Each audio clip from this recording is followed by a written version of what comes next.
yeah, I struggled a bit. Yeah. Like it's possible. Yeah.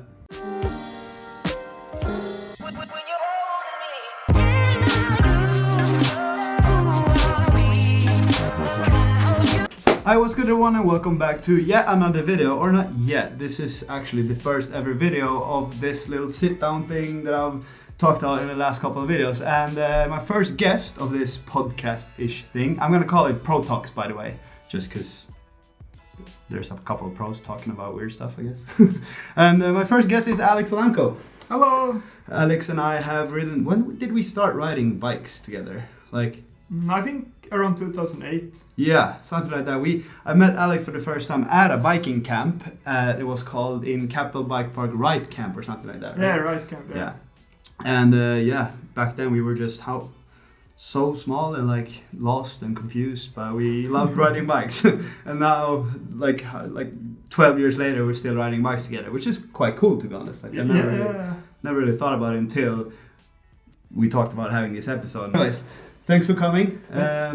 Today's video is gonna be a sit-down talk with Alex Alanko, and we're gonna share some experiences, thoughts, and opinions about how it is to be a professional rider and the sport. And but I'm not very like I suck at this. This is my first time ever doing it, so don't expect too much. And hope you guys enjoy it. Should we just jump right into it? Do you wanna introduce yourself a little bit? Yeah, my name is Alex Alanko. I'm a mountain bike rider, as you probably know.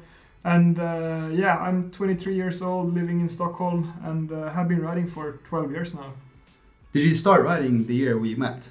Yeah, kind of. Before that, I was just jumping out of like ditches and like doing small street stuff and stuff. The classic see the older kids in the park stuff, and like exactly the same as me then. Okay, cool. Yeah, I remember we used to go to like some park contests when we were younger as well. Like we went to Germany. That was the first international contest for both of us, right? Yeah. Like we went to Germany for a skate park event in Aurich or whatever it's called. Like, anyways, that was super random, but we went there and then we just kept on riding events, I guess, right?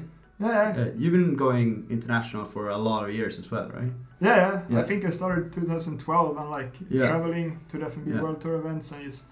Yeah, it takes a lot of years, like to like get into the circuit and stuff. Like it's not very common to have a kid that just comes in at first event and then boom. Like that's like Emil Johansson's story right there. Yeah. But it's not very common. So both me and Alex were at it for a lot of years before we got into the pro circuit. And now today Alex is one of the best riders in the world. He's ranked number 7 in the World Tour, which is insane. And you had your first Diamond Series podium last year, right? Yeah. Or Diamond is called Slopestyle Championships now. Oh, okay. Okay. Last year, right? Yeah, last year in New Zealand, actually. Yeah.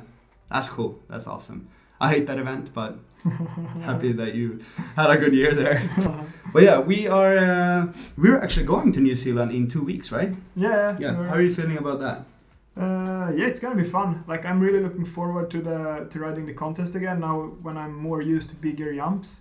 Mm-hmm. And I have been doing a lot of practice for it now, so I'm just excited to go there and see how it goes. Yeah. Oh, now it's my phone instead.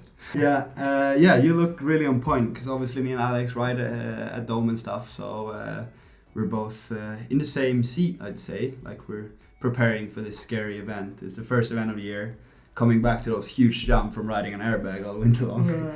But yeah, it's gonna be sick. Like obviously you placed 3rd in the year before. So do you put any pressure on yourself? Do you have any expectations? Are you scared?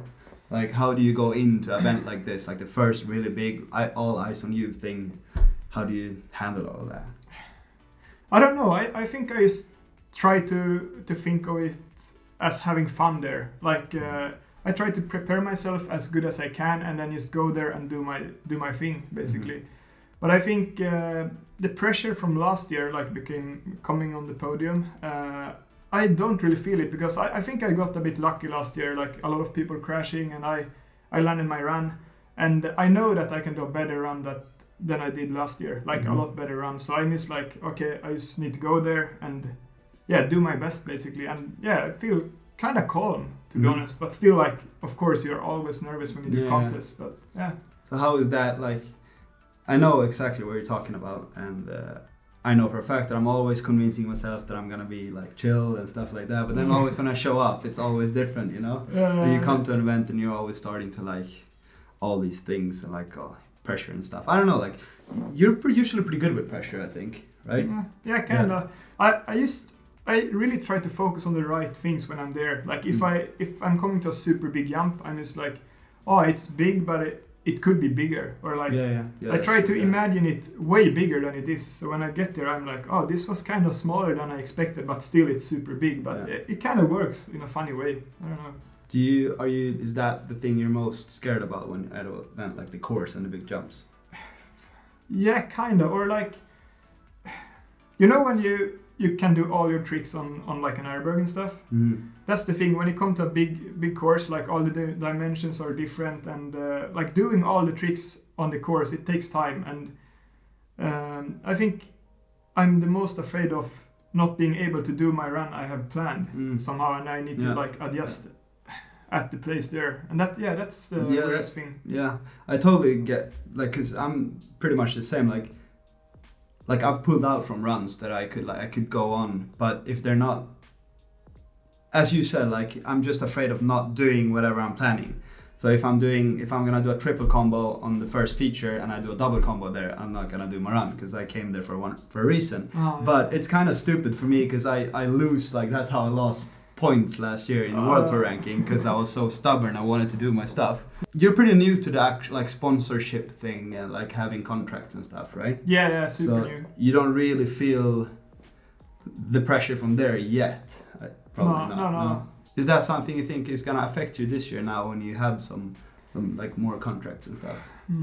Like obviously I don't have as big contracts as you do, and like I don't really have a lot of pressure from my sponsors.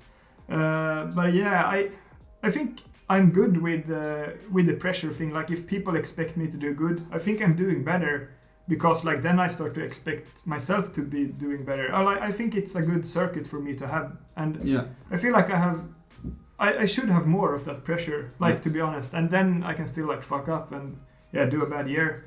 But right now I feel like I thrive off that pressure somehow. Yeah, that's good. I remember also like when I started signing all these contracts and stuff, that's when you feel the most like invincible. You're like, you're having a good year, and then all brands and stuff jump on board, and your confidence is just like stacking up all the time, because like people believe in you, people are like saying that you're the shit and stuff like that. And then I totally get what you mean, and it must be nice to be in that mindset right now when everything is just pushing you forward, which is nice. But you had a rough couple of years when you were younger as well. You've broken your collarbone how many times?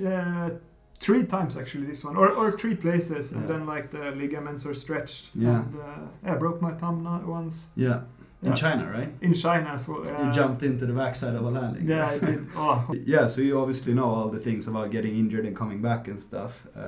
Yeah, I do. Like today, usually I'm really focusing on preventing injuries. You know, like warming up a lot before riding, and like trying to stretch a lot and just keep my body flexible. And I saw you started training a lot now as well. Like you're training with some coach or like a program, or? Yeah, I have a coach that I'm talking to like when I need help basically, and then he gets me a program and he watches my runs from contests and stuff and see where I'm weak, and he's just trying to improve my strength basically. So that's pretty cool how far mountain biking have come, like looking at that aspect, because most of the riders have coaches nowadays. There's still like a couple, the guys that have been in it for a lot longer than we have, that like they don't look at it the same way as all the newcomers do. But it's like everyone has coaches, everyone's training super hard on and off the bike, which is very cool. And do you think being fit in your body, like physically, helps your mental side of things? Yeah, for sure. Like I mean, if you're feeling good, you're also like thinking good thoughts, I think. Like if you feel bad and your body is not good, you're not able to like commit to the tricks as good.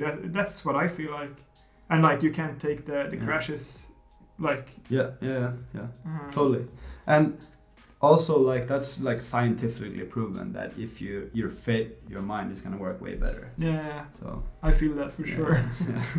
Some pros and cons. What's the best thing about being a professional bike rider, you'd say? I have a list of questions I'm gonna run through. Feels so weird to do this, but it's actually pretty fun. Yeah, super fun. What was the question?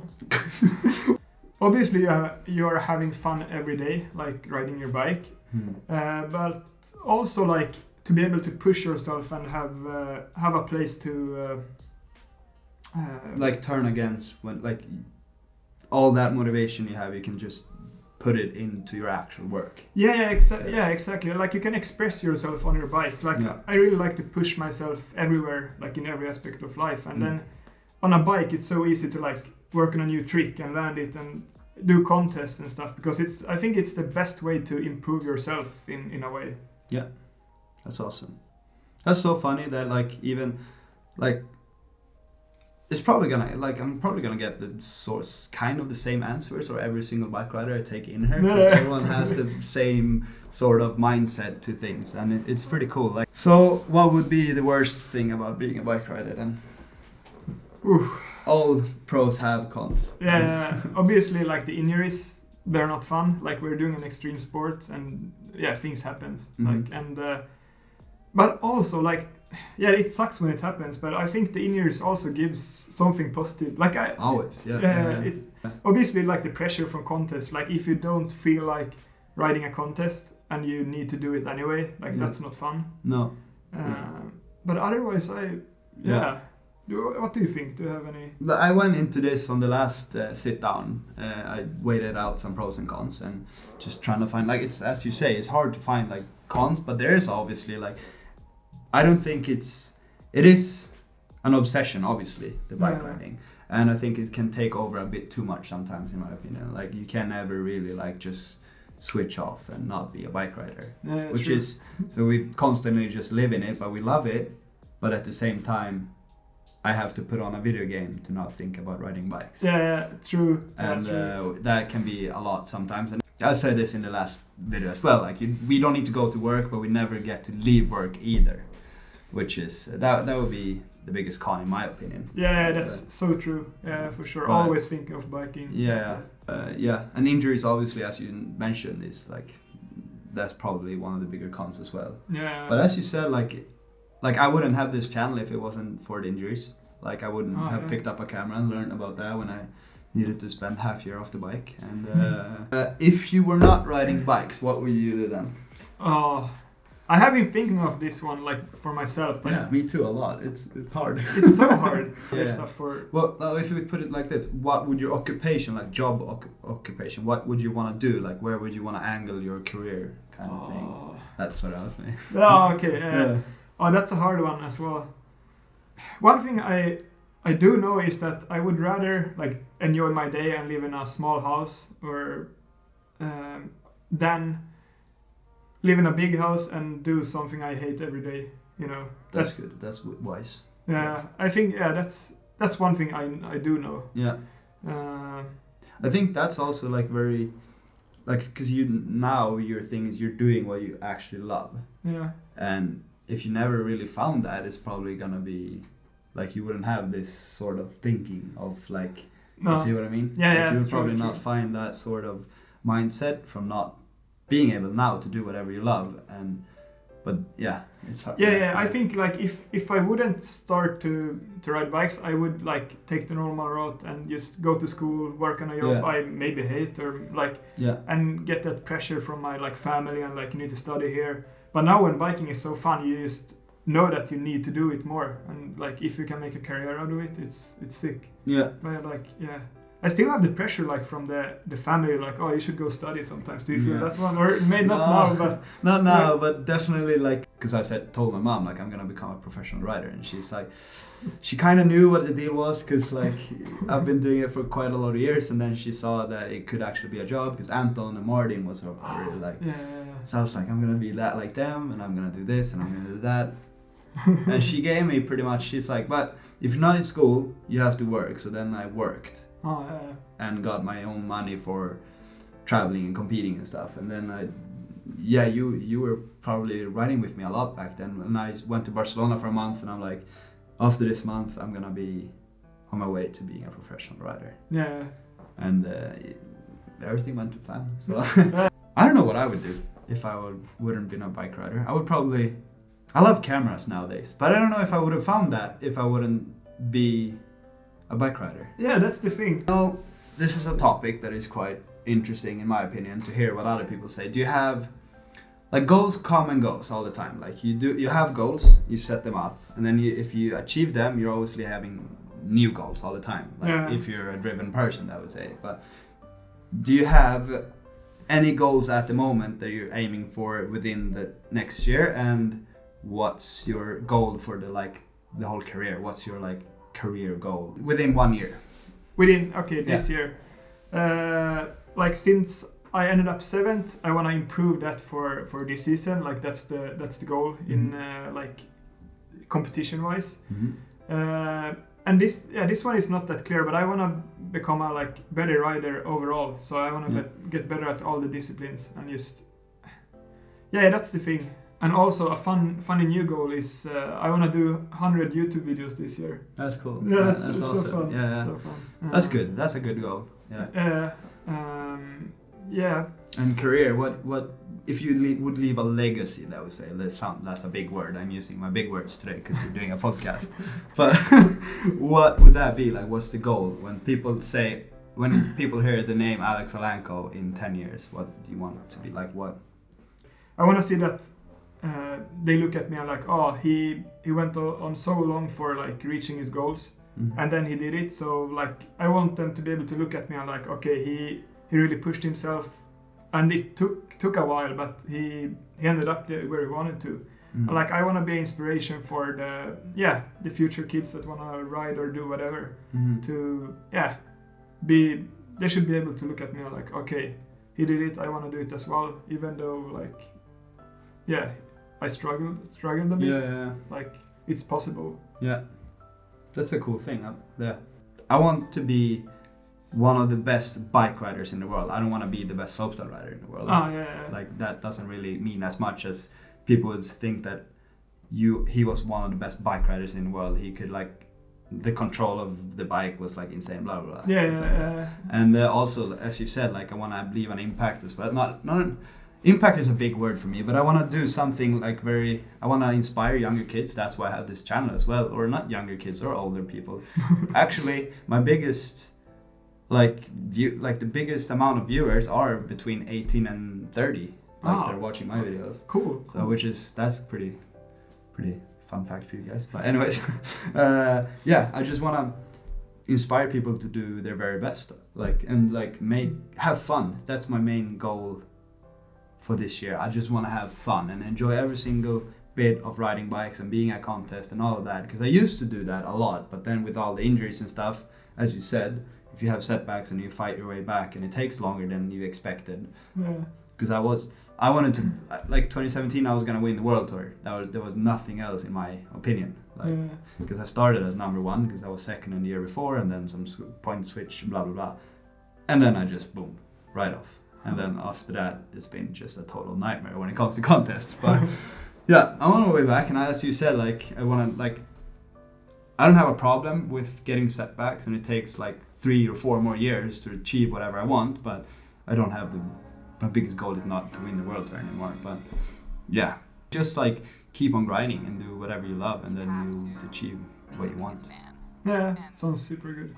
And I want kids to be like, I want them to have fun when they ride bikes and not think too much about becoming a pro rider, because if you're good, I've always thought about this, like, you get what you deserve, right? True. So true. Like, if you're a very, very good rider and you have an impact on the sport, you're gonna be recognized and you're gonna have these sponsorships and blah blah blah blah blah. I think we're gonna wrap it up there or something, because this was the first ever episode we've done, and I think that you guys heard some interesting stuff. Leave a comment down below what you thought, and thank you, Alex, a lot for coming along. Thank you. You can go check out Alex's YouTube channel as well. He just started it, and he will be happy to have a little push from you guys. And thank you for letting me be here. Super fun. Thank you for coming. Subscribe, like, and whatever you're supposed to ask as a YouTuber, and then I'll see you back in a couple of days. I'll do an episode of this soon if you like it, so comment below what you think, and then I'll see you back.